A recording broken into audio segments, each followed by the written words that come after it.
You are listening to Parenting Our Future with certified parent coach Robin McMahon, author of The Yelling Cure and founder of Parenting for Connection. My podcast is all about providing you with the tools and solutions you need in your parenting so you can create the family you always wanted. For more information on my book and other resources, check out yellingcurebook.com.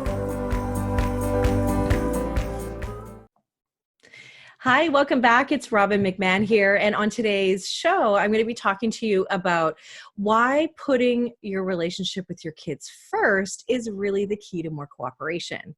Now, I think that this can bring up some fear in parents because there are parents that might be uncomfortable with the idea of putting relationship first. Right? And really, that's kind of the old, that fear is based in the old dominant parenting method that most of us are probably parented with.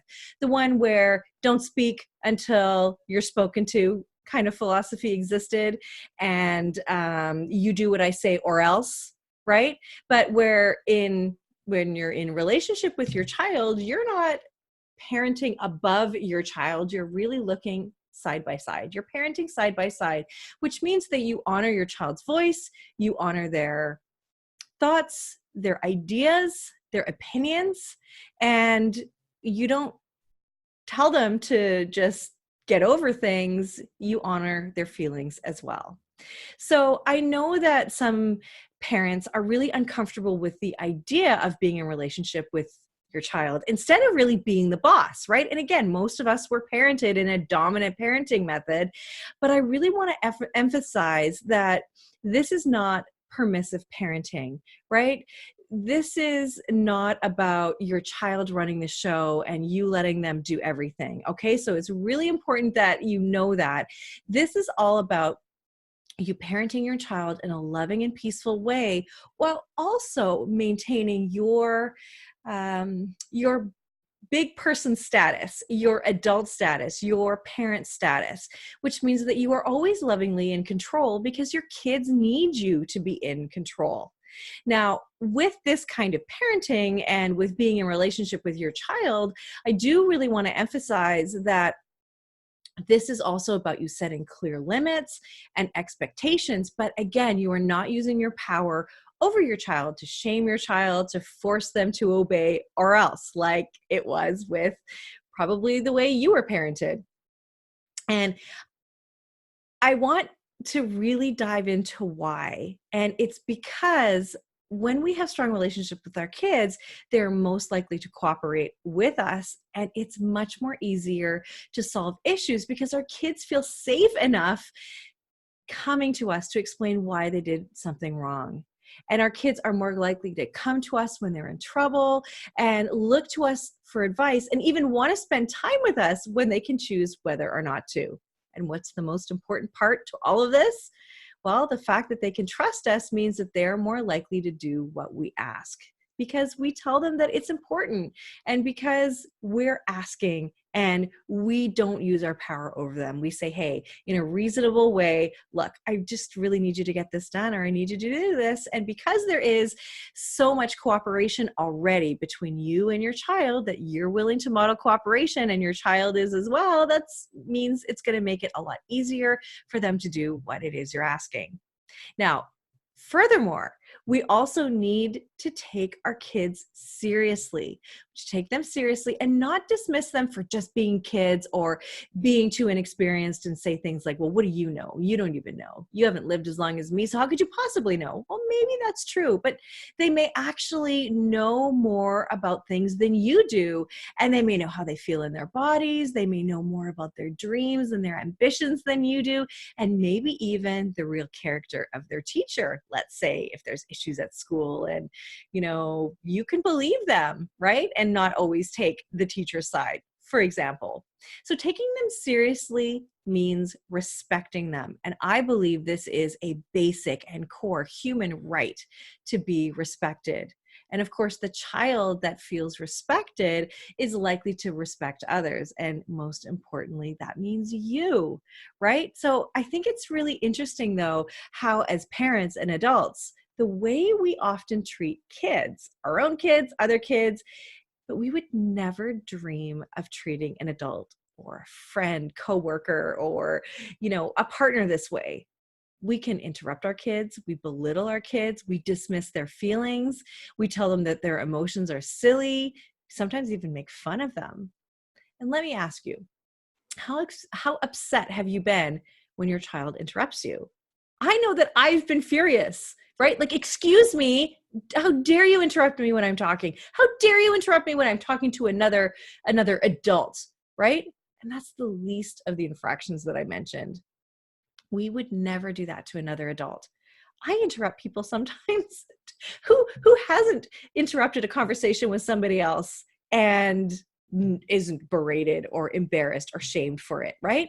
So we really need to stop expecting perfection from our kids.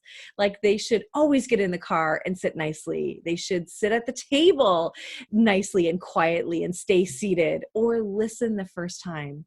It's not realistic because they're growing and distractible humans who don't have fully grown brains until they're 25. I like to repeat that part because I think it's really important to remember.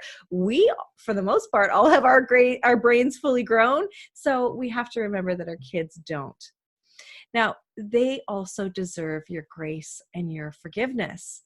I laugh because I tell my husband, if he really wants to get me to hear him, and like really listen to him, he actually needs to go to me and like connect with me, put his hands on my shoulder and look in my eyes and say, hey, babe, I need you to remember this or that, or I need you to know this or that. And if he doesn't do that, most of the time, I'm off in my head thinking about everything from work and groceries, my next podcast, my boys, or whatever other million things are in my head. And I'm a grown up. So imagine how distractible it is for your kids who can get lost in their world of Legos or Barbies or gaming or shows or whatever it is. I feel at a loss. I only have boys, so I feel like I don't even know what girls play with. It's terrible. But anyway, you know what I'm talking about. Essentially, what respecting your child means is that we make an effort not to treat them as though they're less than, not to treat them in a way that you wouldn't want to be treated, right? That's not fair. We don't want our kids to get the message that their feelings and thoughts aren't important or that there's something wrong with them for having them. That is a relationship destroyer. So let me just summarize what I've said here. As a parent, there is no need to exert your power over your child. You want to parent with, and not over. Your kids are not going to take you for granted. Like the saying, give them an inch and they'll take a mile. No, when you're in a relationship with your kids, they're going to trust and respect you, and it's going to be mutual, right? Because that's what you're modeling for them. And cooperation is so much easier to get. Now, as parents, I want to bring up another thought for you, another topic, and that is about being in a relationship with your children, and that's communication, right? So when we communicate with our kids, it involves an exchange of information, but it also involves listening, doesn't it? So one of the things that we tend to do, because we are so wise and we've had so many experiences, is that we feel the need to talk and talk and talk and talk and talk to our kids with, of course, the purpose of teaching them. And yes, you need to communicate and talk to your kids, but how do you handle things when something goes wrong? How does it go? Do you make sure that you talk it out and point out all the wrongs that they've done? And does this end up turning into a lecture? Well, I know that a lot of us get caught into lecture mode because this is where we see an opportunity to teach our children, learn from our past mistakes, really share our wisdom. But lecturing really isn't the way to do it. I think the most critical question to ask yourself, and I'm going to ask it of you, is how often do your lectures bring about the changes you were looking for? Usually they don't work. And then we think that we need to get their attention with punishments next time, don't we? But when we dictate to our kids, even in a nice way, it's less productive than eliciting ideas and objections and feelings from them. What are their thoughts about the situation? Let's have a conversation where it's not all you dictating, not all lecturing. So to take your parenting to the next level, it's more important that you engage in listening more than explaining. Now, when our kids are young, it's really hard for them to tell us what exactly is going on, right? So we have to be detective-like to figure out what's going on with them and listen to them intently, and picking up on cues is really helpful. But once our kids are older, they can tell us. But I want you to hear this. The issue is not whether or not they can tell us, it's whether or not they feel safe doing it. And that's where having a strong relationship comes in. Now, it's in our best interest to create an atmosphere of safety where we can listen to our kids without judgment and make sure they know that they're not going to get in trouble for what they've done or be condemned for how they feel. In other words, we want our kids to be able to come to us, right? Because we have a relationship built on trust and built on respect, mutual trust and respect. And it's also built on communication and understanding, which is seeking to understand. And so when our kids come to us, if we can create a space for them, even if they've done something bad or naughty or wrong or are in trouble, that we are there to hear them and help them work it out. We don't need to add punishment necessarily to it, because really the punishment is them having to fess up to what they've done, tell us, face the music, whatever natural consequence there was, and then from there, we will be there as a trusted ally to help them work it out, where they're not going to have to relive the pain and shame of it anymore. That we're going to say, you know what, mistakes happen and that's okay. I make mistakes too. Being a human means we make mistakes and we have missteps, we fall, but we can get back up again and we can make things right. So the fact is that our kids, if they're afraid of being judged, they are less likely to speak to us openly and therefore less likely to give you the information you need to resolve a certain situation. And sometimes in certain situations, we don't even need to talk or ask. I know, isn't that a crazy concept? We often feel obligated to say something, but even the best advice would be to keep quiet. There's a quote that I absolutely love from child psychologist Elisa Lieberman, where she says, when a child is very sad, child is sad or troubled, that only staying near wordlessly does honor to the child experience. Hugging and holding, if the child allows, can convey feeling much better than words. In fact, to use language in these conditions is necessarily to misuse it. There will be time for words later. So I want to let that sit with you and really think about it, that to do honor to your child's experience, you just being there, hugging and holding, if it's okay with the child, conveys your feelings so much better than your words. And you may actually misuse your words. There's time for words later. And I always say that to parents, to the parents I work with, to anyone who will listen, that in the moment of crisis, in the moment of big emotions, it's not time to talk anyway. Your child is disconnected from their feelings, from their emotions anyway. So this is when you just sit there and hold space for their emotions, bear witness to their pain, and be there for them when they're ready to talk about it, right? You are currently listening to the Parenting Our Future podcast. I'm parent coach Robin McMahon. If you're enjoying this podcast, please share it with someone who you think might also need to hear this message. And please don't forget to subscribe, and I would be grateful if you gave me a 5-star rating on iTunes. If you'd like to connect with me, all my details are in the show notes, and for a copy of my book, go to yellingcurebook.com. Now back to the show. So I want you to really think about how much you talk and how much you listen. And I really want you to embrace the principle of talk less and listen more.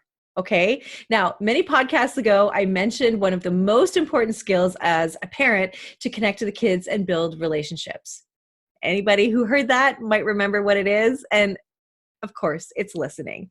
Now, when we're talking less, we need to actively listen, right? And I know it's not always easy because, we are distracted. We're distractible. And it's not easy sometimes to listen to what our kids have to say, like another story about Fortnite or what happened in today's latest school drama, but I can tell you it makes a difference to your child. You want your child at any age to come to you, and you've got to show them in those younger years too that you care about what they have to say, so that you lay the foundation for listening to them as they get older and they know that they can come to you.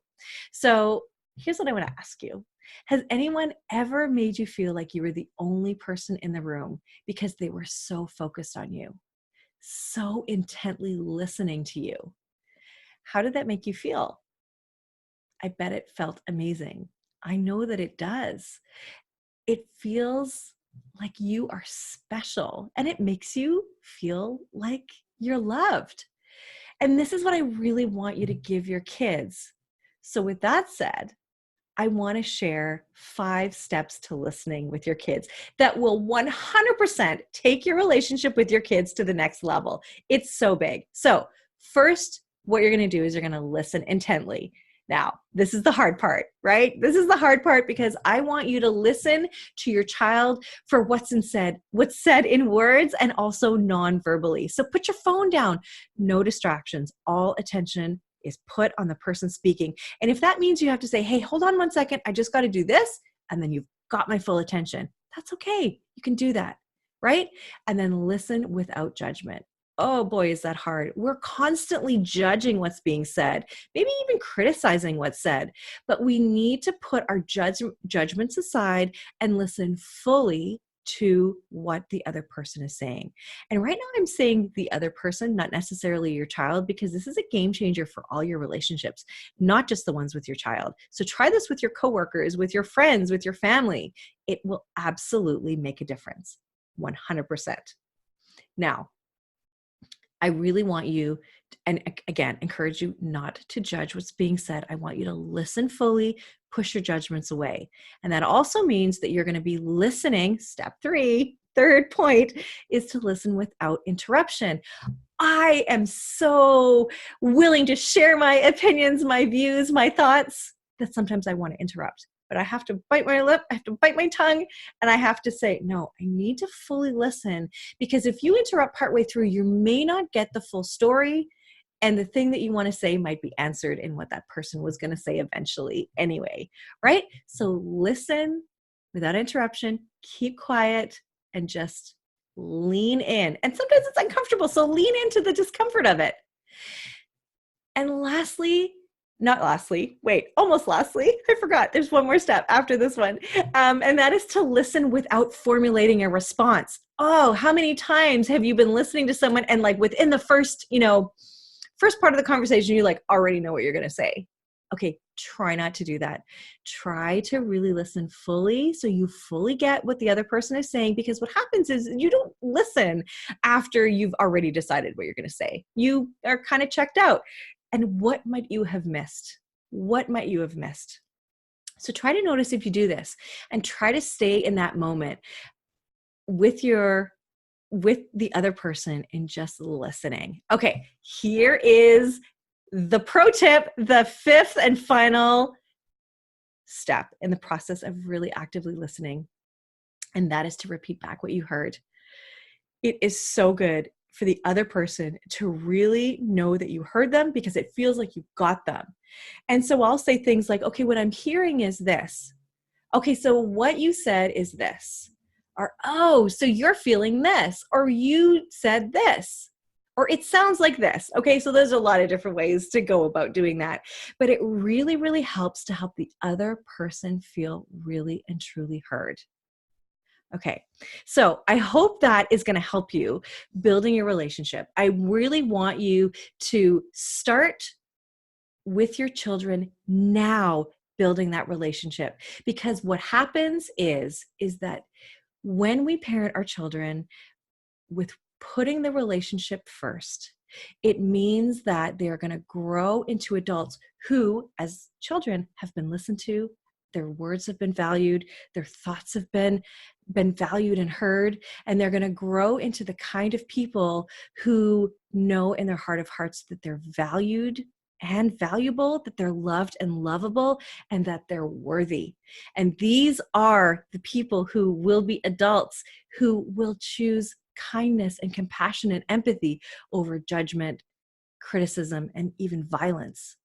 These are the people who have healthy relationships because they can relate to their own emotions and talk about their emotions and also understand the emotions of other people. This is what emotional intelligence is all about, right? So these are the kind of people who we want leading our countries, who we want running the world, our companies and everything. These are definitely the skills that you need to start to implementing now in your parenting so that you can really grow that relationship. And it feels so good to have a strong, connected relationship with your child. I mean, let's be honest. That's why we had kids, right? Is to have good relationships with our kids and also to have cooperation so that we have harmony. That's important. So that's really going to help you grow in your relationship and grow these kids up to be the most amazing human beings that they can be. So again, I want to thank you for listening. I hope this was helpful and I hope you will build those relationships with your kids. I will include more information in the show notes. Thank you for listening to this edition of my podcast, Parenting Our Future. I'm parent coach Robin McMahon, and if you're enjoying this podcast, please share it with someone who you think might also need to hear this message. And don't forget to subscribe, and if you like my work, I would be grateful if you gave me a 5-star rating. For those of you who like my content and want more, visit me at yellingcurebook.com to get your copy of my book and to find other resources to help you. Until next time, I am wishing you and your family peace and connection.